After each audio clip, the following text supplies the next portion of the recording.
We're back with another edition of the Federalist Radio Hour. I'm Emily Jashinsky, culture editor here at the Federalist. As always, you can email the show at radio@thefederalist.com. Follow us on Twitter at FDRLST. Make sure to subscribe wherever you download your podcasts as well. Joining us today for a special election wrap-up episode is the person who I think had the best take on what we saw unfold, to the surprise of many people and the chagrin of many people in the political establishment and in the media last night, and that would be Inez Stephan. Inez, as you know, is a senior policy analyst at the Independent Women's Forum, also a senior contributor to the Federalist. Inez, welcome. Thanks for having me, Emily. Inez, in a conversation, I believe this was on her own podcast, or maybe it was on, Inez and I were both on a podcast, I think a couple months ago, and she said something that stuck in my brain because it was so well put. Inez said, the culture war is the big tent. And I stole that immediately. Of course, I stole that, and I did credit Inez and wrote it up. But Inez, in light of the results, in light of Glenn Youngkin's surprise victory over Terry McAuliffe last night, which steadily happened over the course of the last couple of months, particularly the last month, where education and critical race theory and trans bathroom policy became hot button issues, the likes of which a private equity veteran like Glenn Youngkin, a sort of Mitt Romney style Republican candidate, would previously, and even in this own campaign, not have planned to touch or wanted to touch. Inez has a piece up on the Federalist called "The Culture War is the Big Tent Right Now." I think it is the single best post-election analysis, and I highly encourage you to read it. But Inez, I'll just start by asking you to sort of walk us through your thesis in light of the Virginia results. Sure. And this is hardly my thesis. I think it's the common sense thesis to everybody except political consultants in the Acela corridor for the last 10 to 15 years. But that they have it exactly backwards as to what is controversial, what is divisive. You know, we always hear those words. It's not divisive to suggest that it's a bad thing for young children to learn racial hierarchies in class. It's not divisive to say that kindergartners shouldn't learn about 57 genders. Those things aren't divisive. In fact, those issues are where the right can actually bring along a lot of moderates, even Democrats, folks who are left of center. The actual divisive issues, and I say this as a fiscal conservative, are things like tax cuts, are things like, our battles over how to organize our healthcare system. Those issues are more divisive and more difficult issues for the GOP to run on than the culture war issues that are kept, they keep getting described as divisive or sort of disparagingly as fake. And the fact is that they're obviously not fake. This is not a created bunch of issues. These are real issues that parents in particular are dealing with in their schools every day. And it's perfectly reasonable for them to say, you know what, I'd rather focus, if I have a choice, let's say I'm left of center, if I have a choice between voting for the party that I believe is going to give me quote unquote free healthcare, and the party who says they will stop my child from learning that me and my husband are evil people because of the color of our skin, and internalizing guilt and shame over the color of my child's skin, it's perfectly reasonable for people to say, you know what, that issue is more immediate to me. And I think you have folks both on the left and the right who make this argument that the cultural issues are somehow illegitimate or fake. They're dirty. They're everything is downstream of economics. Economics is the only thing that matters in politics. And I don't think that's true. I think the culture war is actually what unifies a large majority of the American people, depending, of course, on how, what particular issues and how it's prosecuted. But at the core, the right-wing positions, the right's positions on the culture war issues are more popular and less divisive than its positions on economics. And what you're saying is that they're prioritized in a way that is unifying. So for the average voter, if you will sort of prioritize you will vote for somebody who is standing boldly up against the excesses of sort of cultural leftism, whether it's critical race theory or very radical trans ideology trickling into the public school system, whatever it is. That's a priority for voters that brings them to the Republican Party more in a way that, saying repeal Obamacare, repeal Obamacare, repeal repeal Obamacare doesn't. And what's interesting, and I'd love to get your take on this, because the Tea Party was a really animating moment for you. And that's an interesting point here is, and this was made in New York Magazine, our friend Sagar and Jetty makes this point a lot, when Republicans are sort of decrying socialism, and when they were like loudly saying repeal Obamacare, that wasn't animating to a lot of people, specifically because they are animated by this sort of hostility towards towards big government, right? Like that, it's about what big government represents, and that's a lurch towards, as you just had David Harsanyi on your podcast, we had him on here too. This is what feels culturally European. It's less of a sort of policy war cry and more of a cultural one. Do you agree with that? Yeah, I agree with it to a point. I do think the GOP overuses the word socialism. I do think in certain contexts it is worth pointing out the socialist beliefs of certain parts of the left. But honestly, I think the switch of corporate America firmly into the Democratic column over largely cultural issues is going to take care of the socialist problem in the Democratic Party. And I know that there are going to be a lot of, Bernie bros who are going to be really, really angry about that fact. But guess what? You guys own Amazon now. And I don't think that the corporations and the Washington Post. You own Amazon and you own the Washington Post. Right. I don't believe that the woke corporations that are firmly entrenched now in the Democratic Party and moving away from the Republican Party in a way that wasn't true 10 years ago, where corporations were more even-handed and perhaps even leaned Republican because of pro-business policies. Now you have corporations with a lot of money, a lot of lobbyists, a lot of behind-the-scenes power playing really heavily in the Democratic Party. And frankly, I think they're going to take care of our socialist problem for us. I don't think they might, okay, more regulation or higher corporate tax rate, especially big corporations can handle those kinds of things, whereas small businesses often can't. So I'm not saying that I've changed my position at all. I mean, look, my parents came from a communist country. I don't think socialism is a good thing. But I honestly don't think, I think we've seen the socialism wave crest already in the Democratic Party. And the indication, the sort of indicator I'm looking for to see that that's correct is I think that you'll see some of AOC's economic policies sort of burn off in the atmosphere as she rises within the party. I think she's going to double down on all of the woke stuff. And the socialist piece of her platform is going to become largely performative, a la tax the rich at the Met Gala. And if that's going to be an indication to me that socialism has peaked and is going down in the Democratic Party. So I don't think this kind of refrain of focusing everything around socialism and the fact that the Democratic Party does have open socialists now and some openly socialist policies. It's not that I think it's never worth pointing out. It's that I think the core of the message, and this is true for moderates running in blue states like Virginia, Glenn Youngkin, and it's true for Trumpy right candidates running in Trump heavy states. I think both of those types of candidates, and it'll be different depending where you're running, they need to refocus around a cultural platform and have everything else be secondary. It doesn't mean you don't talk about it at all, but it means that you refocus the core of the messaging around essentially what is a cultural emergency in this country. Yeah. And I don't think this is purely political strategy. It is political strategy, but it's also the most important thing that we can do in the country.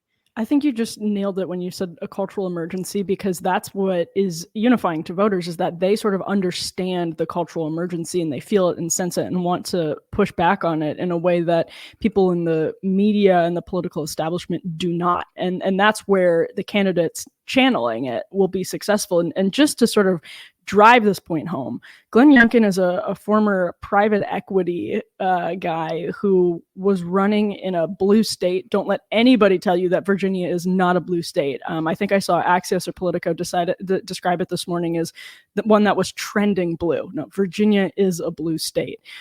So you have Glenn Youngkin running as a Republican in this blue state. You have everybody saying he's Trump light, despite the fact that he never really brought up Donald Trump, didn't even campaign with Donald Trump, despite what Terry McAuliffe said.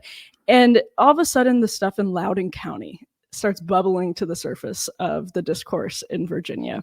Now, Glenn Youngkin could have taken a step back, decided not to talk about it, decided to, sort of punt on it. He could have, not made it an issue, but instead he starts running ads on it, and really leaning into it. And you get all of this from there's this steady drumbeat in conservative media digging up stuff in Loudoun County, parents in Loudoun County digging stuff up. Fairfax County, you guys at IWF, did you guys find those pornographic books? How did those? Can you tell us about that?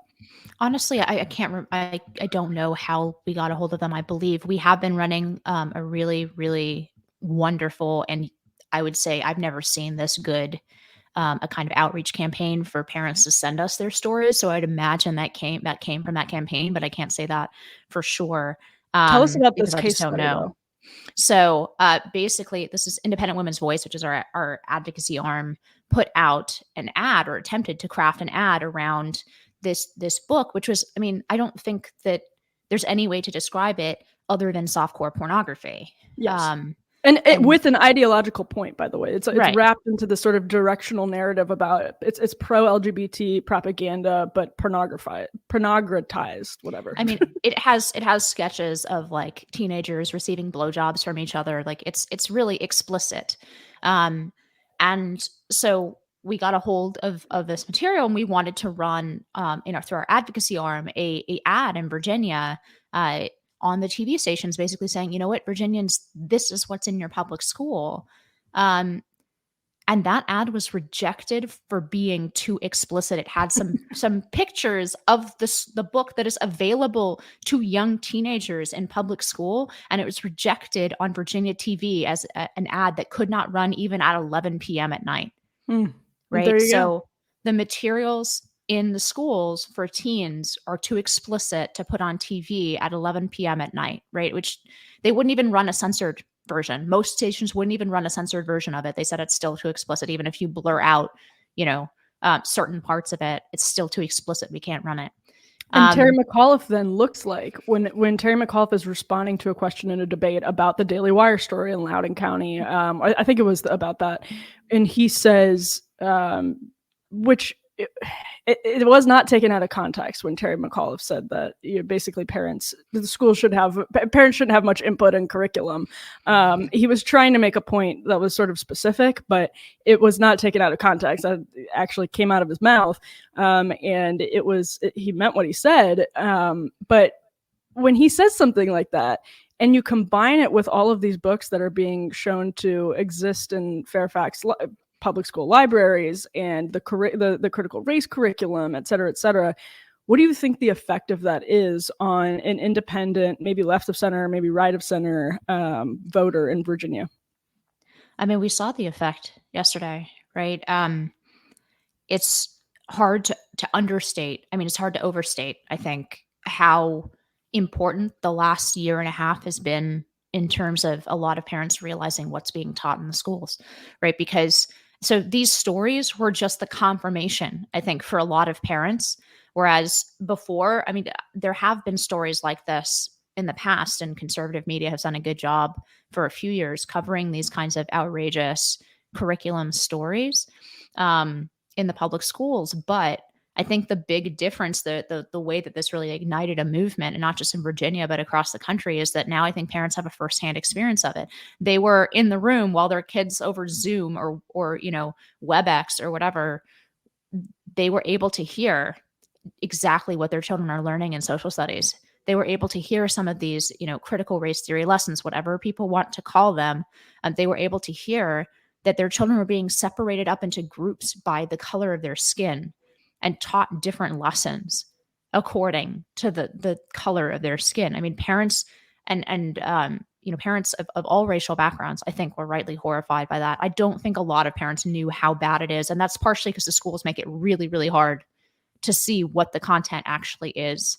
So that's why you have things like, ridiculous non-disclosure agreements, right, with regard to school materials. I mean, this is insane. You're a public school. You're funded by the taxpayers.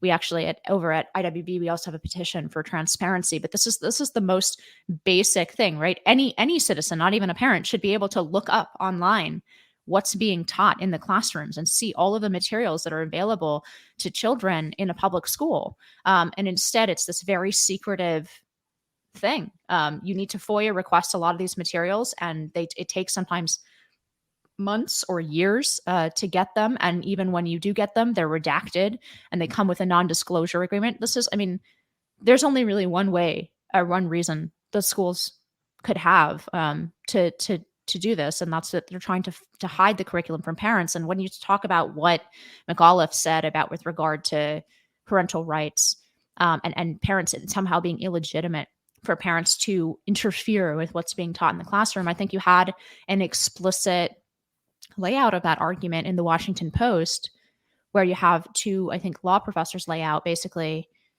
no, actually, the purpose of public schooling is to separate kids and expose them to ideas their parents may not like.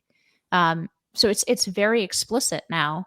And McAuliffe ran on that explicit platform that, yeah, actually, it's up to the quote unquote experts to determine what your kids are taught. And if you don't like it, and if you can't afford to homeschool or move your kid out of the school, well, that's just too bad. Right. It's a very explicit social engineering project. Yes. And it's unpopular. Right. And that's what I want to get into, because that's the dynamic. I think it is true that with sort of elder millennials, Gen Xers, certainly boomers, this sort of excessive cultural leftism is widely a turnoff. There was an interesting blow up on The View this morning where Whoopi Goldberg was just sort of going off on Michelle Tafoya, saying, she was talking about how when her grandfather came back from World War I, he still was dealing with Jim Crow. And, this is very recent history, is essentially what she's saying. And there's this sort of visceral sense that people have forgotten about the recent and horrifying realities of, let's say, systemic, institutionalized racism and segregation in this country. And that's the question going forward, is like, I think with that which is true, you then have this conditioning of people our age and younger through the public school system, as you said, a very explicit social engineering project, sort of conditioning and soaking them in critical race theory, even if no matter how much the Washington Post and Politico and everyone says it's not actually taught in Virginia schools. Yeah, no, they're not sitting them down with a copy of, a critical race theory textbook and at the age of 5, but they're teaching these ideas that are clearly informed by them and clearly informed by. By the way, Terry McAuliffe's Department of Education very explicitly put out direction to teach through a critical race theory lens. So there's a very direct, and they use the phrase critical race theory. I mean, this is such a disingenuous argument. I don't care what you call it. If you're splitting kids up into groups on the basis of race, if you're teaching them to order themselves by racial hierarchies, if you're teaching them that their whiteness is something to be ashamed of, and that they're indirectly responsible for the sins of their ancestors, or even directly responsible for the sins of their ancestors. If you're not teaching anything positive about the American experiment, instead alongside its, as every civilization has, its black marks and its deep mistakes. But if you're not teaching anything positive to children about the country of which, the country that they're citizens of, right? That I don't care what you want to call it. You can call it whatever the heck you want. But parents don't like that curriculum. They don't like that underlying ideology. It's an incredibly disingenuous argument. And that argument disappears as soon, they flip back and forth. There's no critical race theory in our schools, but critical race theory is good in our schools, actually. They will say these in back-to-back sentences, and it's completely. They want to have their cake and eat it too. And the media lets them and actually helps them.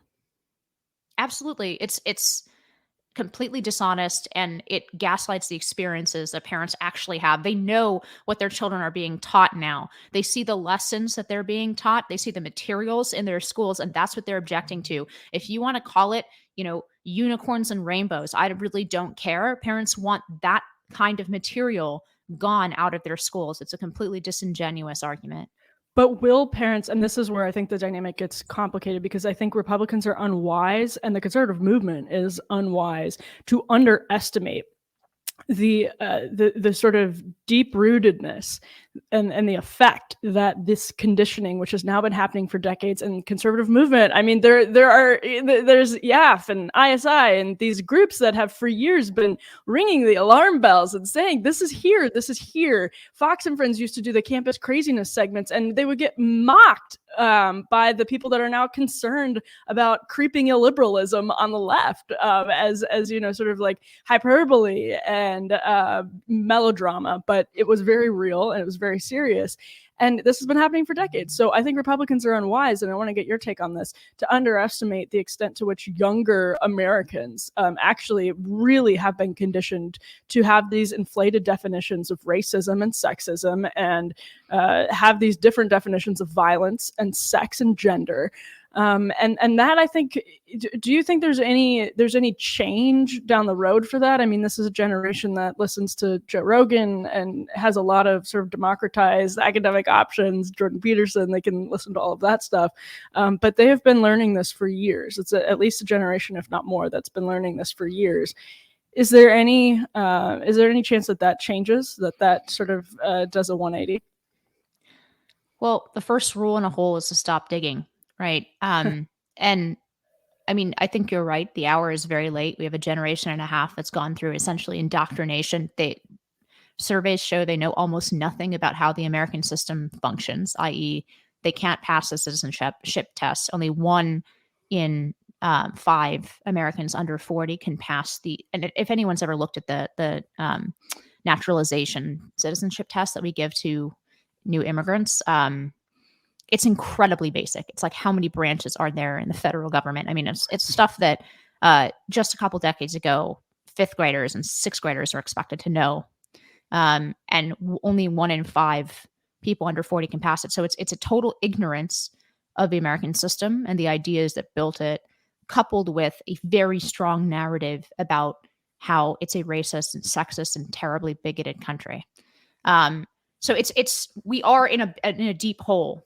And I do worry that Republicans sometimes underestimate how deep this goes and how long it's been going on in the education system. This is not something that started in 2020. It's not something that started with the riots in 2020 and BLM. It's not something that started with the 1619 Project right before that. It's very pervasive, and it is at every level of the education system. It started in the academy. I mean, look, God Emmanuel was written 70 years ago. Yes. So it started in the academy, and it started seeping into K-12, especially when the radicals of 68 essentially, sort of grew up and got jobs in academia, and started to teach and train the next generation of teachers. So schools of education, where most teachers are certified, those are the most left-leaning places on left-leaning campuses. They are to the left of the regular university. So it starts there. Teacher trainings are almost universally woke, right? Most of the consultants and folks who are doing teacher training for continuing professional development, those are mostly woke. The people who work in the district offices, the people who end up being principals, the people who end up doing compliance with federal law, the people at boards of education, they're overwhelmingly to the left of whatever community they serve. And I haven't even mentioned teachers. Now, teachers actually are probably some of the more moderate forces oftentimes within the education system. But there are also at least 2 standard deviations to the left of whatever community they're teaching in as a group, right? Yeah. So you're talking about something that is a pervasive and the left's favorite word, right? It's exactly what Ibram Kendi says about racism in America. It's systemic. Mm-hmm. This kind of lens to view America and the world is systemic in the education system. And that's why we need a systemic solution like universal school choice. And that's not to say that I think that conservatives should all withdraw from the public schools. Of course, you have to withdraw your child if your child is being exposed to harmful material, and you are able to do that. Then you as a parent, you have to make that decision. So I'm not saying like sacrifice your child for the for the political movement or anything like that. But we do have to stay engaged in the public school system, which after all, we pay $800 billion a year to sustain. And we have to create an incentive. I think if nothing else, the last year and a half to 2 years have shown how little schools take parents' input into account when they make decisions. You can have thousands of really angry parents flooding the school board meetings, and they're treated dismissively. They're treated with contempt, and their views are not really taken into account. And the reason that can happen, I mean, there's a whole host of policies for that, for sort of the background reason why that's the case. But the crux of it, right? The crux of it is that these people's salaries don't depend on whether parents are satisfied or not. They're going to get paid tomorrow, no matter how many angry parents show up at their front door. Right. It doesn't matter, because we've built a system where they can completely isolate themselves from feedback. And that's what needs to change. Even if you want to stay in the public school system, you need leverage. And without changing the way that people's bottom lines are funded, you're not going to get the leverage to really turn. I actually have a chapter on this coming out in a book through the Heritage Foundation, but I use the phrase in that chapter, these reforms, even things that I support, like banning critical race theory at the state legislative level, right? Understand that if you mandate that public schools teach about George Washington, they're going to teach that George Washington was a slave owner. That's the system that you're trying to implement your mandate in, and the mandate will die a death of 1,000 bureaucratic cuts. I was going to say that goes back to what Whoopi Goldberg is saying, in that, like, with George Washington, I think it's perfectly fair and relevant to teach that he is a slave owner, that he was a slave owner. It's just the sort of glass half full versus glass half empty version of American history, which it's what else he did that he's famous for. You know, there are a lot of slave owners that weren't George Washington also. Right. right.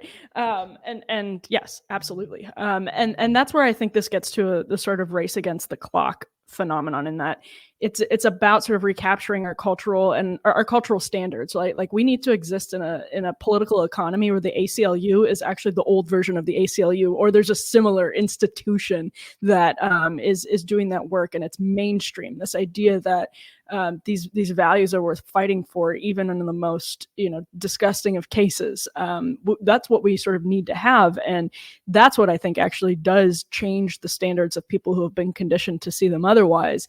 And it's sort of a race against the clock to see if we can get our culture to think that way before it is totally bowled over. And that's where I want to, if we stick with Virginia for just a moment, I don't want to take for granted the idea that, or the reason that the Republican establishment for years, and I've heard even conservative, like anti-establishment conservative politicians make this argument in the last half decade, that it's as, candidates need to run on kitchen table issues, right? Like, voters determine who they cast their ballots for when they look at their healthcare bill.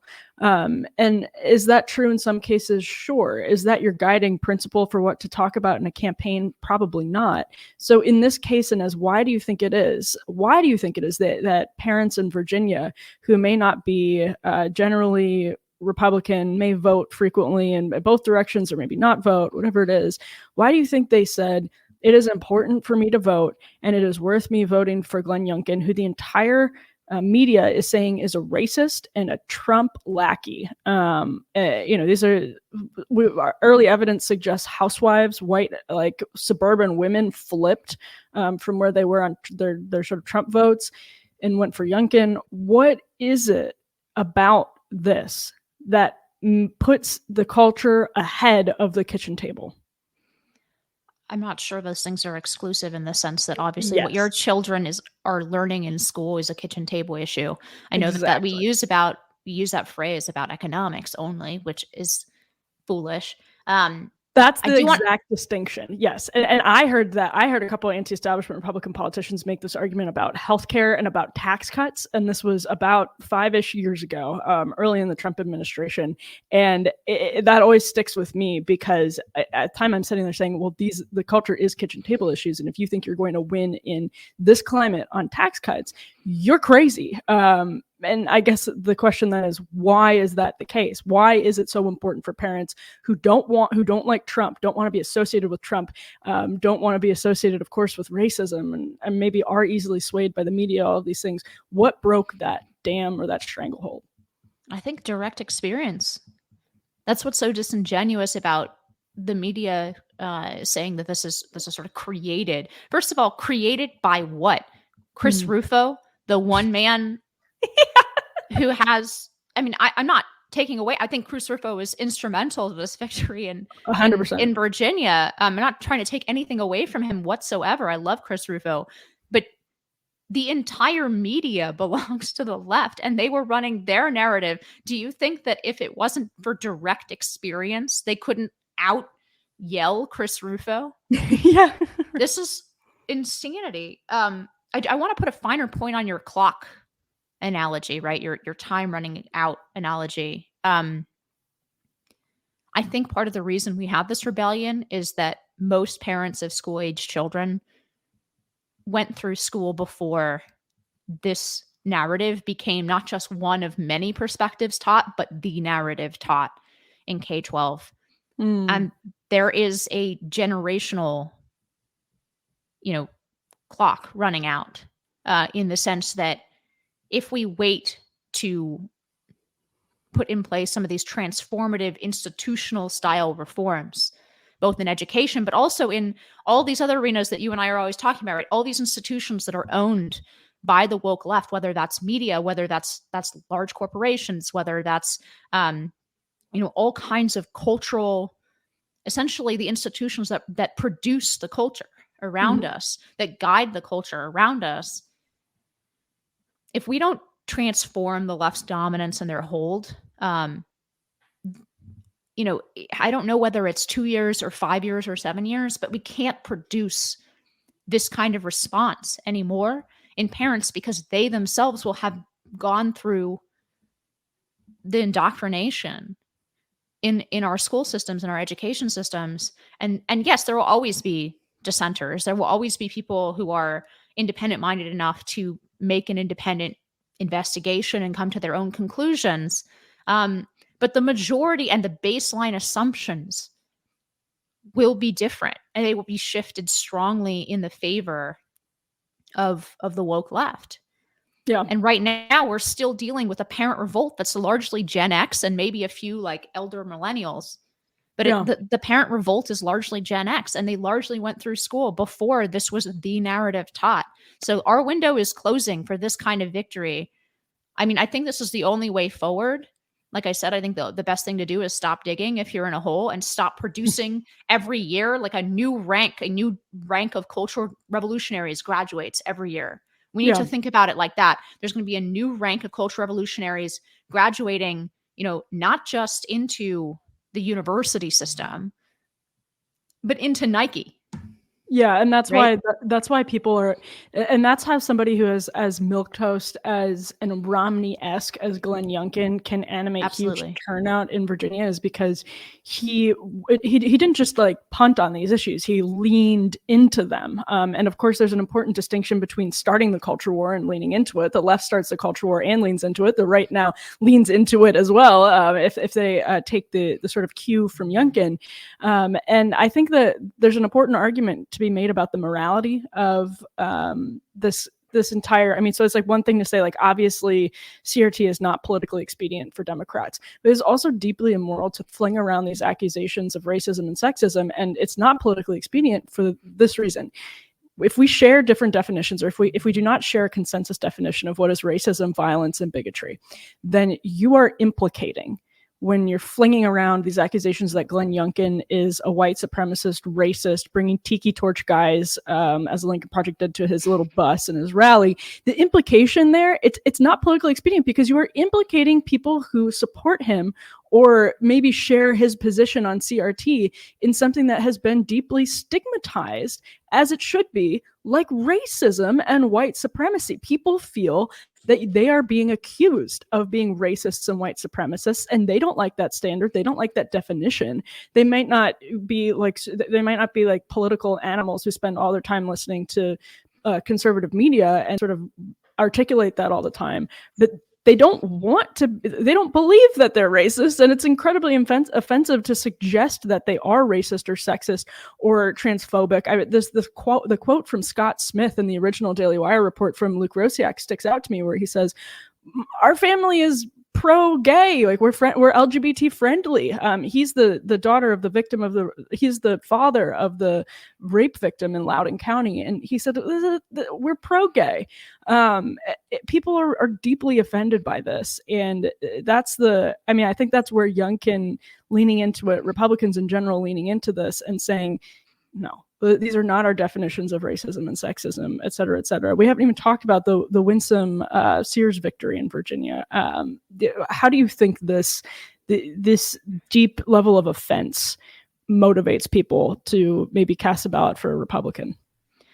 One of the most encouraging developments, I think, in this election, especially in the last few weeks, are people just finding that quality that Barry Weiss has written so many times eloquently is the most important factor in this fight, and that's courage. I think the sting of the nasty words is going away. I think people realize that it's they're everything, any dissent is going to be characterized as racist and bigoted, and that word is finally being, like, the sting of it is going away for people. And now I worry about the counterpoint there, right? Where if racism becomes so ludicrous a charge and diluted that you can't describe any actions as racist, right? Yes. There's definitely that's a concern, but as of now, the larger concern is that people stop being silenced by this charge. Yeah. This happened to me personally a few years ago. Like, I just stopped. I used to be very offended when people called me a racist. Oh, I'm not a racist. What are you talking about? I treat people on the basis, I judge them by the content of the character. I'm not a racist.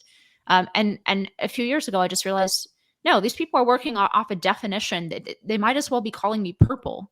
Yeah. Their definition is so Apples far and away oranges from mine that I should not care about this anymore. I should not take this as an insult. I shouldn't even try to argue with them. It's pointless, right? No.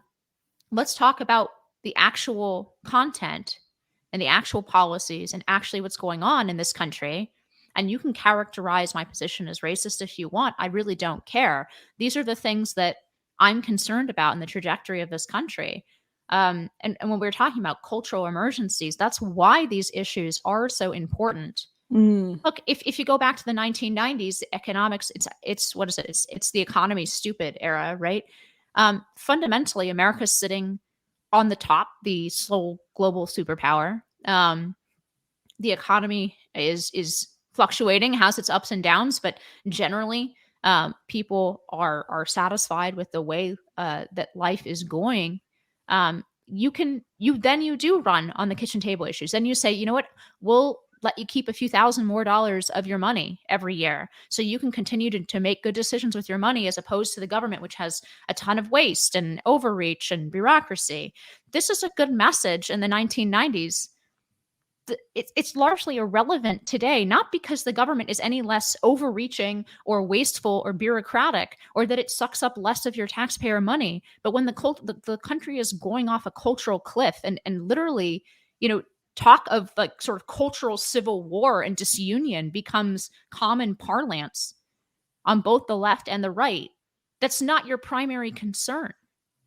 It just isn't. Even if the concerns about the debt, for example, as far as I'm concerned, I haven't changed my view on government spending or on the debt. It's just that it's going to collapse us in 20 years, and I'm worried about the next two.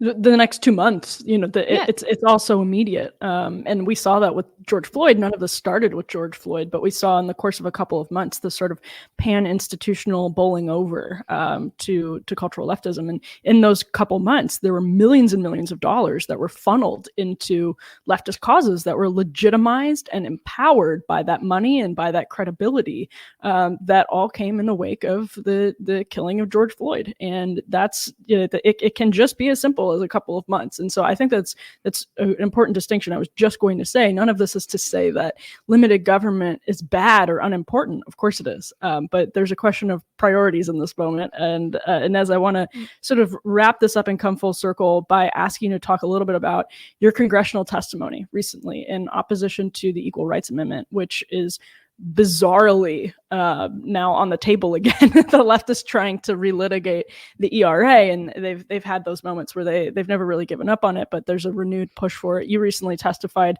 just so brilliantly and articulately against it. It was just an excellent display. Tell us about the reaction you got to that and why you think in this context of mainstream, the radicalization of the political and cultural mainstream, there's now a serious push to re-up the ERA.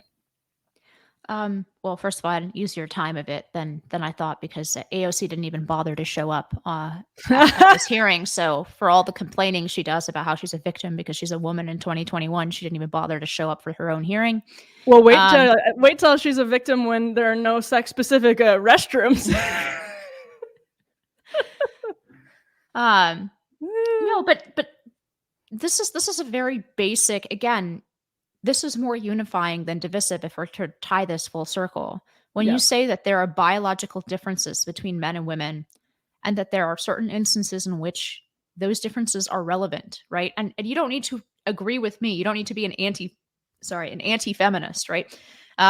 You can be as feminist as you want. You can be a mainstream, for example, suburban woman in Virginia who usually votes Democrat. And nevertheless, you can recognize that there are some instances in which it matters, because it obviously matters when those differences are, and you can see it with your own eyes. I don't understand how anyone can deny this. When you see a biological boy running against a girl on a track team, you know he has an advantage. When a man steps into a boxing ring with a woman and cracks her skull open in an MMA contest, you know that that's because of his biological sex, regardless of how he identifies. When you have cases in California, Oregon, Illinois, Washington, where they've passed SOGI laws and they've allowed male inmates to transfer into women's prisons, including sex offenders, right? You know what's going to happen. And indeed has already happened in those prisons. There have already been sexual assaults against women in those prisons, right? These are basic, obvious issues, and they are not in any way, I don't think anything I said, even though there's big poll numbers for the ERA because it sounds good, right? Like people are in favor of gender equality, right? Yes. I think if you go down the list of consequences that I testified to in that hearing, I don't think a single one of them is divisive or controversial. I think the vast majority of Americans agree with me that it's not good to have no boys and girls locker rooms, right? That it's not good to have co-ed sports teams in universities, that having a sorority on campus, on a public university, doesn't mean that women are second-class citizens, which is what was testified to by my fellow witnesses. There were 6 of them, Democrat witnesses, and 1 of me. But I don't think the average person or even the average woman in America believes she's a second-class citizen because UVA can have sororities on campus. Right. Right. When you get down to the concrete results of this, these are the issues that it's easy to get moderates and even some liberals on your side. They don't have to be conservative like you or I, Emily. They see that this is a problem. Whereas when we're talking about healthcare or taxes, now we're having an argument, right? Maybe it's they think that a higher percentage of the GDP should be going to fix inequality. I might say it's more important to raise the ceiling than to flatten, right? And to make incomes more equal versus making sure that nobody is in abject poverty, that prosperity is more important than inequality. But we can have that discussion, but that's actually what's divisive. That's actually the least popular message the GOP has in its arsenal. Now, that doesn't mean that we should change all of our opinions and just kind of put our fingers in the wind, but it does mean that we need to be brave enough to lead with the arguments that are actually a real silent majority in this country, from conservative to moderate to even a lot of liberals, frankly, not just Democrats, but liberals. The culture war is the big tent. And That's right. that's when Inez says to lead with those issues. That's what she means. And I think she put that perfectly in her piece today and in this conversation here. Again, I think her piece is the most important post-election analysis, especially for establishment Republicans to take a glance at. It's, the lesson here is to sick Inez on the libs in Congress. Well, thank you, Emily, for those kind words. But you know what? You can go testify in front of AOC. Oh, I'm not a lawyer. I'd really rather not. You're credentialed. I have those. I've never been a real lawyer, by the way. I just graduated from law school. But yeah, I mean, I guess that's how our credentialist systems work now anyways, right? It's just, you just have to have a piece of paper. You don't actually have to know what you're talking about. So I'll just add very quickly.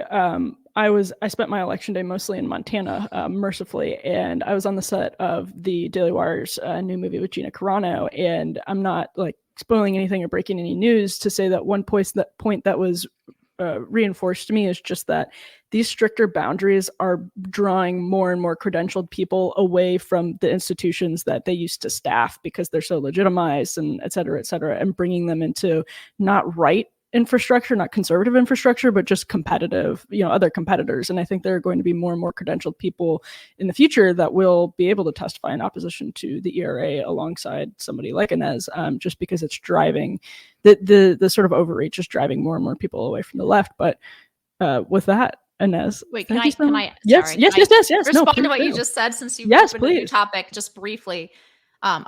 Eventually you cancel enough people that you start to bring in not just credentialed, but really talented people who who are forced to build something outside of the institutions and create outside of the institutions, because the line for cancellation has moved so far that you really start to peel off a large number of talented people who were once creating within those institutions and force them on the outside.